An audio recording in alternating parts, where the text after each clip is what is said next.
Vamos aqui então para a parte final do nosso exercício sobre a determinação dos esforços de cálculo mais desfavoráveis para a nossa barra 1, da nossa treliça de cobertura lá, né, do nosso fantasioso supermercado, certo? Então vejam só, na aula passada eu determinei com vocês quem era o peso, né? O peso em cada nó da treliça devido ao peso próprio da estrutura de aço, né, o peso da cobertura em si, devido à sobrecarga, devido ao vento de sucção, devido à sobrepressão e também por causa do letreiro. Então, nesse vídeo de hoje, de agora, né, eu vou tratar com vocês da análise estrutural, né, para cada uma dessas ações, né? São cinco ações distintas. E aí a gente vai fazer análise estrutural para essa treliça, para cada uma delas. Basicamente, na verdade, o que a gente vai fazer é determinar quem é o esforço, né? O esforço que atua nessa barra para cada uma dessas ações. Nós não vamos obter aqui os esforços em todas as barras da treliça. Poderia ser feito sim, mas a gente gastaria um tempo muito grande, né? Muito tempo de vídeo. Então, eu vou obter aqui apenas os esforços nessas barras. E aí, essas ações que a gente determinou, né? Essas ações que a gente determinou anteriormente, elas estão apresentadas com seus valores característicos, né? Valores característicos.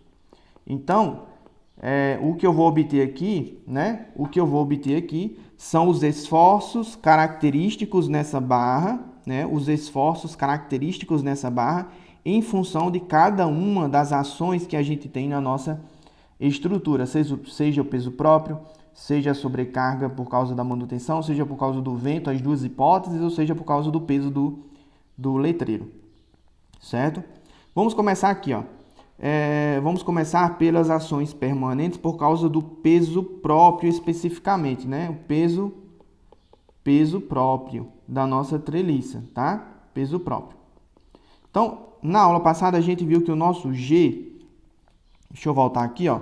O nosso G era de 270 kgfm. E só para lembrar aqui, ó, 1 kN equivale a 101,97 kgfm. Então, se eu pegar 270 kgfm e dividir por 101,97, né, eu vou obter aproximadamente 2,65 kN. Então, nesse nó superior da nossa treliça e nesse nó aqui, né, nós temos uma força concentrada de 2,65 kN, os valores característicos novamente. Nesse nó aqui da extremidade e nesse nó aqui já próximo ao apoio, né, próximo ao apoio, nós vamos ter uma carga que é metade desse valor, né, metade, ó, G sobre 2. Então, 2,65 dividido por 2 vai dar aproximadamente aí 1,33, né, aproximadamente 1,33. E aí, com base nessas forças atuando nesses quatro nós, nós vamos fazer a análise estrutural para obter o esforço característico nessa barra por causa da ação permanente. Para facilitar o nosso trabalho, né, o nosso truque aqui vai ser fazer uma seção de Ritter, né? Então, vou seccionar a nossa treliça segundo essa seção S, tá? Então, tá aqui, ó. Seccionei a minha treliça. Eu vou olhar somente a porção direita desse corte, né? Se eu tivesse que olhar a porção esquerda desse corte para determinar os esforços nessas barras que foram seccionadas, eu teria que determinar as reações de apoio da nossa treliça. E aí demandaria mais tempo. Então, a minha sacada aqui vai ser olhar a parte direita da minha treliça, ou seja, a parte da treliça que está à direita do corte da nossa seção. E aí, ó, quando eu corto essas três barras, né, pelo método da seção de Ritter, eu exponho os esforços, né, axiais que atuam nessas barras. Obviamente que para mim não interessa o esforço axial nessa barra, nem nessa barra. Para mim interessa somente o esforço nessa barra em específico, que eu chamei de N, né, N de esforço normal, e Gzão porque faz referência à ação que eu estou analisando, né, que é o peso próprio da estrutura de aço. Eu convencionei, né, que esse meu esforço é positivo se for de tração e negativo se for de compressão, certo? Então, quando ele sai da seção transversal da barra, é porque eu estou convencionando que ele é de tração. Então, a princípio, se eu obtiver NG positivo, né? Se eu obtiver NG positivo na análise estrutural, então significa que ele é de tração. Se eu obtiver um valor negativo, então é porque ele é de compressão.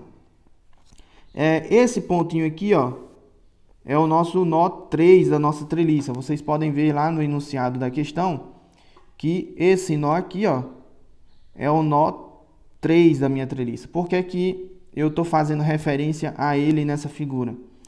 Porque esse nó aqui, né, ele serve de encontro, né, para esses dois esforços, né, ó, tanto para o esforço nessa barra como para o esforço nessa barra. Ou seja, esses dois esforços axiais aqui, ó, eles passam por esse ponto 3, ou seja, eles não provocam, essa força e essa força não provoca momento em relação a esse ponto,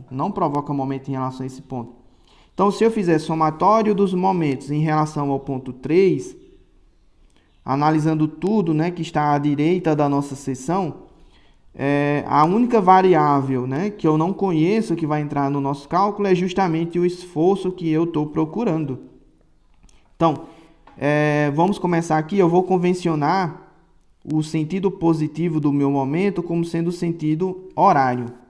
Então, NG vezes esse braço de alavanca, né, provoca um momento no sentido positivo. Então, NG vezes o braço de alavanca dessa força até esse nó, né, o braço de alavanca, que é de 1,33, vocês podem obter facilmente por geometria, né? Lembrando que aqui na face frontal nós temos 1 metro e aqui nós temos 1,5 metro, né? 1,5 metro. Então, essa distância daqui para cá é de aproximadamente 1,33 metro. Então, esse é o braço de alavanca entre NG e o ponto 3. Então, positivo, né? Positivo, porque provoca um momento no sentido horário em relação ao ponto 3, que foi o que a gente convencionou. Mais 2,65 kN, que é o momento provocado por essa força, né? 2,65 kN, certo? Kilonewtons. 2,65 kN vezes 1,5 metro, que é o braço de alavanca dessa força até esse ponto, né? 1 metro, 1,5 metro. Momento no sentido horário também, por isso positivo. Novamente positivo agora, 1,33, que é G sobre 2, né?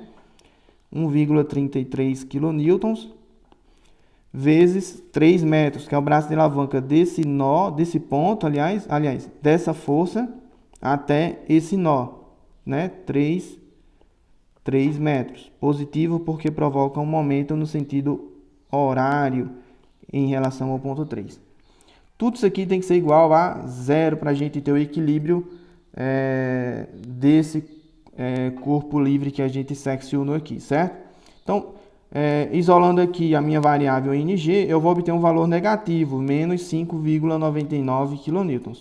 O sinal negativo, tá? O sinal negativo do meu esforço aqui significa que o meu NG é contrário, né? É contrário ao sentido que eu convencionei. Aqui eu convencionei que era de tração, mas o sinal negativo indica que ele está no sentido contrário, ou seja, é de compressão. Então vamos anotar aqui, ó,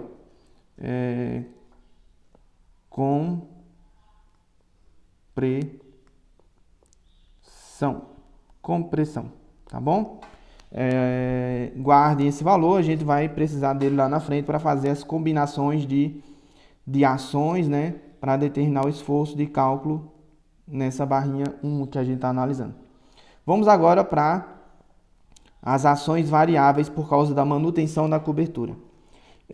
O raciocínio é basicamente o mesmo. Nós temos aqui nos nós centrais a carga acidental com seu valor cheio, tá? Seu valor cheio, que a gente viu anteriormente, que era de 4,5 kN, enquanto que nos nós das extremidades, que tem metade da área de influência, a carga variável é metade, 2,25, né? 2,25 kN, tá bom? 2,25 kN.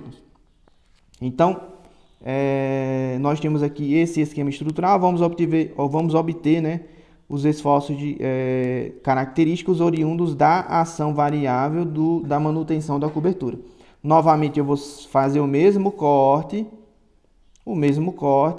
vou obter esse diagrama de corpo livre aqui, mostrando tudo que está à direita do corte, né, inclusive os esforços axiais em todas as barras, só que essas duas barras aqui não são de nosso interesse. O interesse da gente é com o esforço axial nessa barra. Eu vou convencionar o esforço de tração positivo, tá? Vou fazer somatório dos momentos em relação ao ponto 3 e vou convencionar que o sentido horário, né, é o meu sentido positivo, né? Os momentos provocados em relação ao ponto 3 no sentido horário serão positivos. Então, o meu esforço normal na barra 1, devido à carga acidental Q, provoca um momento no sentido horário aqui em relação ao ponto 3. Então, NQ vezes 1,33, que é o braço de alavanca dessa força até o ponto 3, né, ó, 1,33, mais 4,5, né, 4,5 kN vezes 1,5 m, que é o braço de alavanca, mais 2,25, né, 2,25 kN vezes 3 metros, né, 3 metros. Isso tudo tem que ser igual a zero. Isolando aqui a minha variável de interesse, que é o meu esforço axial de cálculo, eu obtenho menos 10,15 kN. Novamente, o sinal negativo significa que é contrário ao que eu convencionei. Então, para a ação variável que eu estou analisando, a minha barra 1 lá do banzo inferior, ela está submetida a compressão, né? Compressão. Certo? Compressão. Vamos agora para a ação do vento na hipótese de sucção. Aqui a gente tem que tomar um pouquinho mais de cuidado, tá? Um pouquinho mais de cuidado, por quê? A força do vento, ela incide perpendicularmente à cobertura, né? Perpendicularmente à cobertura. Nos nós centrais, nós temos a força com seu valor cheio, enquanto que nos nós das extremidades, nós temos metade da força, tendo em vista que nós temos metade da área de influência. Pela geometria da treliça, né? Nós já vimos que a distância entre terças no plano inclinado é de 1,51 m, né? 1,51 m aproximadamente, certo? 1,51 m. Aqui nós temos o esforço de cálculo, o esforço característico, né?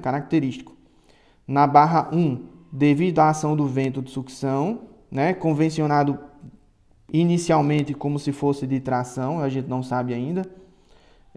Provavelmente será, né? Como vocês podem ter uma rápida análise visual, vocês vão perceber que o esforço nessa barra provavelmente será de tração, tendo em vista que as ações são no sentido ascendente, né? Ascendente.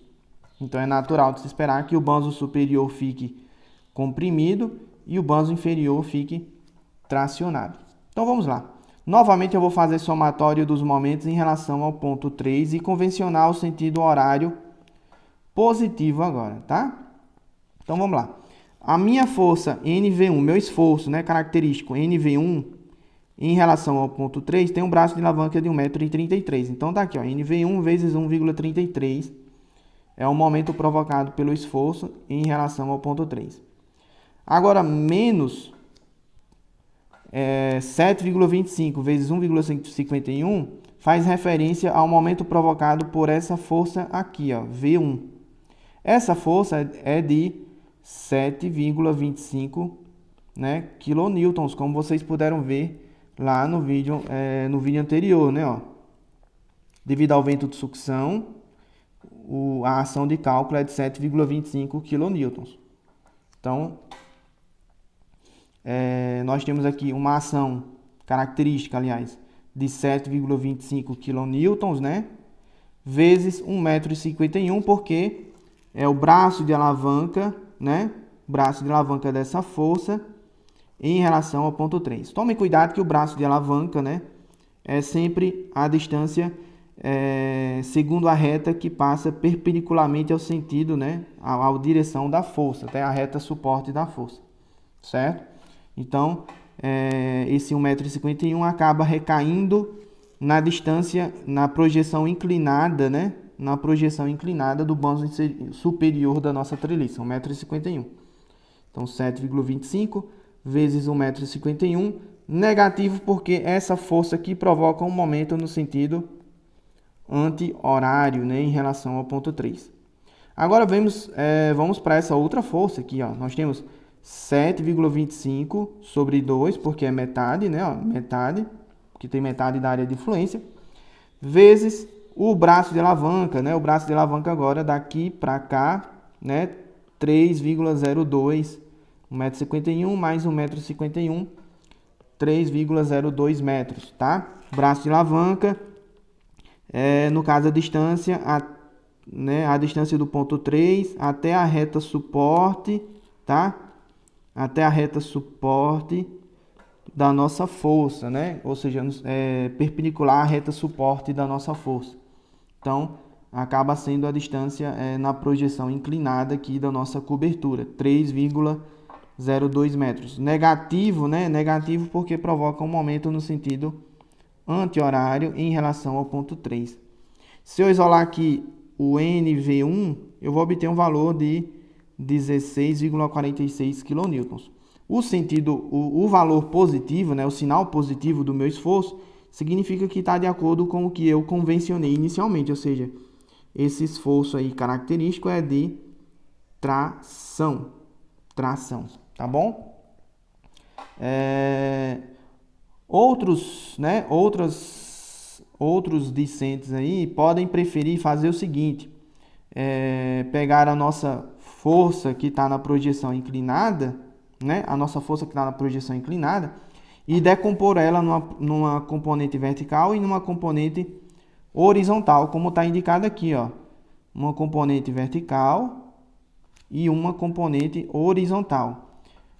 Esse ângulo de inclinação entre a minha força inclinada e a minha componente vertical, o meu ângulo θ aqui, é o mesmo ângulo de inclinação da minha cobertura, né? O mesmo ângulo de inclinação da minha cobertura. Então, eu posso determinar quem é a componente vertical da força do vento nesse nó, aliás, em todos os nós da minha treliça, sabendo aqui quem é o ângulo de inclinação da minha cobertura. E aí, eu lanço lá, ao invés de lançar uma componente inclinada, eu lançaria aqui uma componente vertical e uma componente horizontal equivalente.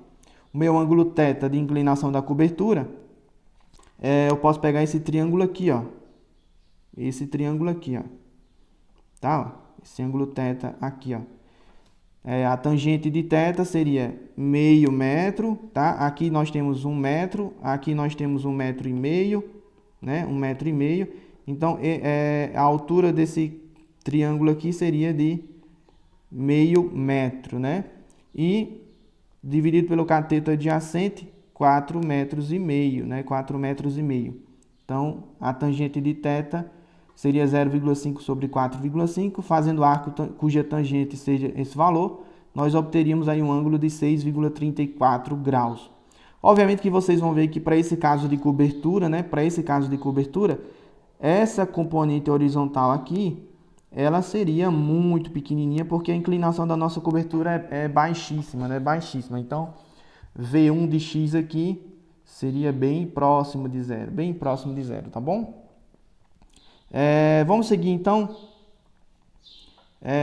Vamos para a ação do vento, né? Por causa da hipótese de sobrepressão. Então, vejam só.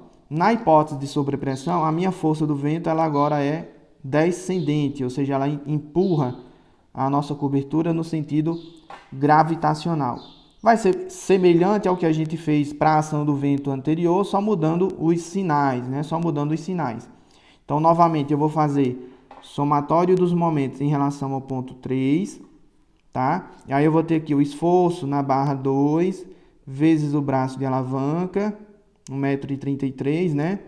Mais 4,53, que é o valor da força, né, nesse nó aqui, ó, 4,53, como a gente viu no vídeo passado, vezes 1,51 m, que é o braço de alavanca aqui na projeção inclinada, mais 4,53 sobre 2, que se refere a essa força aqui, vezes o braço de alavanca, que é de 3,02 metros, né? 3,02 metros. Então, o esforço característico que a gente vai ter devido à hipótese de sobrepressão do vento vai ser de menos 13,68 kN, tá? Sinal negativo significa que é de compressão, tá? Compressão. Vale lembrar, frisar o seguinte, né? Os sinais positivos aqui que a gente teve foi porque essa força aqui provoca um momento no sentido horário. E essa aqui também, né? Ó, provoca um momento no sentido horário em relação ao ponto 3, ou seja, de acordo com o que eu convencionei inicialmente na equação de equilíbrio que a gente fez, né? A equação de equilíbrio de momentos, tá bom? Ficou faltando agora somente a análise do esforço na barra 1 para o caso do peso do letreiro. Vamos voltar lá, ó. No vídeo anterior, a gente viu que o peso do letreiro era de 60 kg força, né? 60 kg força, que é equivalente a 0,59 kN, 0,59 kN. Então, lá na análise estrutural, eu vou colocar essa nossa força no nó do banzo inferior, né, ó, da nossa treliça, como se a nossa placa, o nosso letreiro tivesse suspenso nesse ponto. Na verdade, né, se a gente for levar ao pé da letra, esse letreiro ele fica fixado em vários pontos aqui dessa barra frontal da minha treliça. Mas para facilitar a nossa análise, eu suspendi essa carga no nó, né, no nó do banzo inferior, né, no nó do banzo inferior. Então, o meu PL aqui seria de 0,59 kN. Esse é um valor característico, né? Característico, tá? Característico. Ou, como alguns preferem chamar, nominal, né? Nominal, tá? Então, novamente, nós vamos fazer o somatório de momentos em relação ao ponto 3, convencional sentido horário positivo. Essa força provoca um momento no sentido horário em relação ao ponto 3, e essa força aqui também provoca um momento no sentido horário em relação ao ponto 3. E aí, eu vou ter aqui, ó, NPL vezes 1,33 m, mais 0,59 vezes essa distância aqui, ó, que é de 3 metros, né? O nosso braço de alavanca dessa força até esse ponto. Então, isolando aqui, eu vou encontrar aqui o esforço característico na barra 1, por causa do peso do letreiro, é de 1,33 kN. O sinal negativo significa que é de compressão, certo? Compressão, tá bom? Então, com isso, nós encerramos aqui a análise estrutural da nossa barra 1, que é a barra que vai do nó 2 até o nó 4 da treliça, tá? Ó, é só voltar aqui para a nossa figurinha lá do enunciado. Vocês vão ver que a barra 1 é a que vai do nó 2 até o nó 4, ou vice-versa, né? Ó, vai do nó 2 até o nó 4, tá? Então, nessa barrinha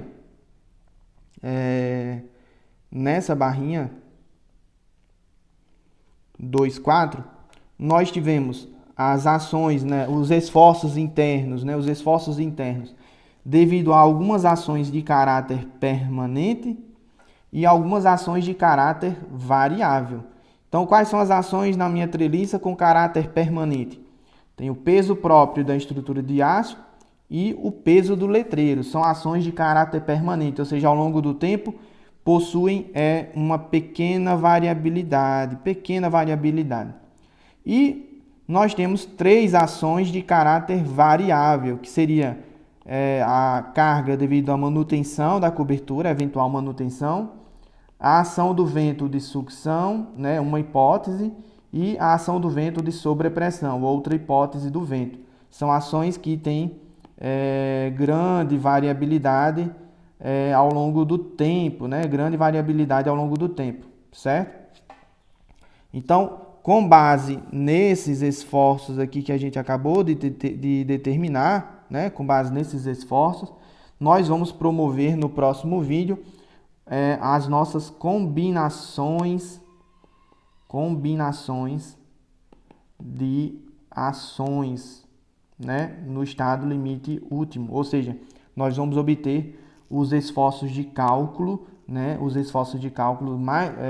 com valores mais desfavoráveis possíveis para a barra que a gente está analisando, tá bom? Eu peço que vocês, como exercício, né, repitam o que foi feito agora no nosso segundo vídeo para outras barras da nossa treliça, tá? Para outras barras da nossa treliça, ou seja, obtenham quem são os esforços característicos devido ao peso próprio, à carga do letreiro, à carga da manutenção da cobertura, devido ao vento de sucção e devido ao vento de sobrepressão, para qualquer uma das barras que vocês escolham. Como sugestão, né? A gente já fez aqui uma barra do banzo inferior. Então escolham uma diagonal qualquer, por exemplo, e um montante e uma barra do banzo superior, tá?